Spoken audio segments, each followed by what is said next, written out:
ये कहानी हिंदुस्तान और पाकिस्तान के पक्षियों की है। वे रानी चिड़िया पाकिस्तान से थी, जिस कारण तमाम पक्षी उससे चिढ़ते थे। आज जंगल में आज़ादी का जश्न मनाया जा रहा था और तमाम पक्षी जश्न की तैयारी कर रहे थे।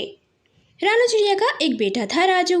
राजू अब काफ़ी बड़ा हो गया था और वे भी आज़ादी का जश्न मनाना चाहता था। लेकिन जंगल के पक्षी ना तो राजू के साथ खेलते थे और ना ही किसी प्रतियोगिता में भाग लेने देते थे।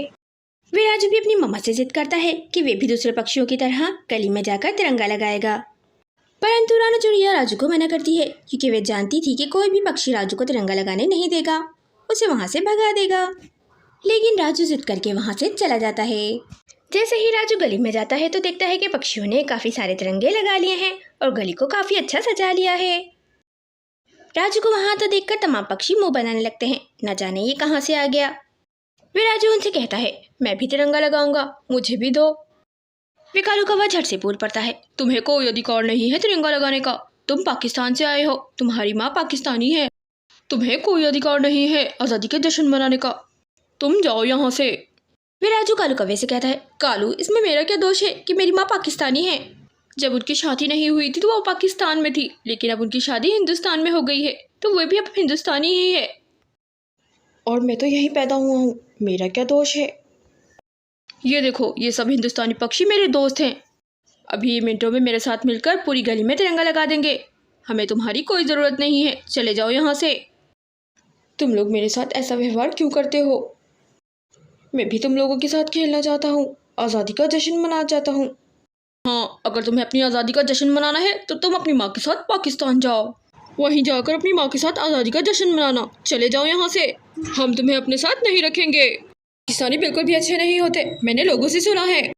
कालू ऐसा कुछ भी नहीं है, तुम लोगों की सुनी सुनाई बातों पर क्यों ध्यान दे रहे हो? चले जाओ राजू, शराफत से कह रहा हूँ, मैं तुम्हें तिरंगा लगाने हरगिज़ नहीं दूंगा। राजू कालू कौवे के मुँह से ये सारी बात सुनकर बहुत उदास हो जाता है और उदास मन से वहाँ से चला जाता है। तरह की सारी बात अपनी मम्मा को बताता है। रानी चिड़िया राजू से कहती है, राजू बेटा चलो तुम अपना जी छोटा मत करो, आओ हम मिलकर हिंदुस्तान और पाकिस्तान दोनों के तिरंगे अपने घर पे लगाते हैं। रानी चिड़िया के मुंह से ये बात सुनकर राजू खुश हो जाता है और खुशी खुशी अपने घर को सजाने लगता है और वे दोनों माँ बेटा कुछ ही देर में अपना सुंदर सा घर सजा लेते हैं। घर सजाने के बाद फिर राजू चिड़ा अपने घर की खिड़की से बाहर झाँक रहा होता है तो देखता है कि कालू कौवा तिरंगा लगाते लगाते गड्ढे में गिर गया है और तमाम पक्षी खड़े मुंह देख रहे हैं, कोई भी उसे नहीं निकाल रहा है। फिर राजू चिड़ा जल्दी से वहाँ चला जाता है और रस्सी की सहायता से कालू कौवे को बाहर निकाल लेता है। कालू कौवे को अपने किए पर बहुत शर्मिंदगी होती है। वे राजू चिड़े से माफ़ी मांगता है और कहता है, राजू मुझे माफ़ कर दो, मैं गलत था, तुम सही कह रहे थे, हमें बिना देखे किसी की बातों पर कान नहीं धरना चाहिए।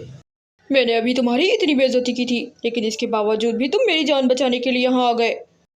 और जिन हिंदुस्तानी पक्षियों पर मुझे नाज था, वो देखो यहाँ खड़े होकर मेरी शक्ल देख रहे हैं।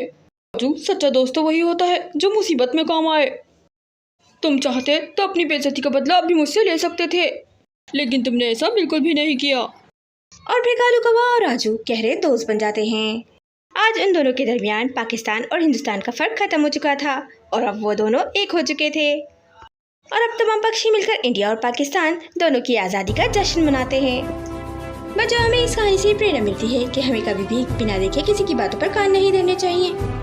बहुत से लोग हमें अपने मफाद के लिए लड़ाते हैं, हमें मिलजुल कर रहना चाहिए। Happy independence day. वीडियो पसंद आए तो वीडियो को लाइक और चैनल को ज़रूर सब्सक्राइब करें।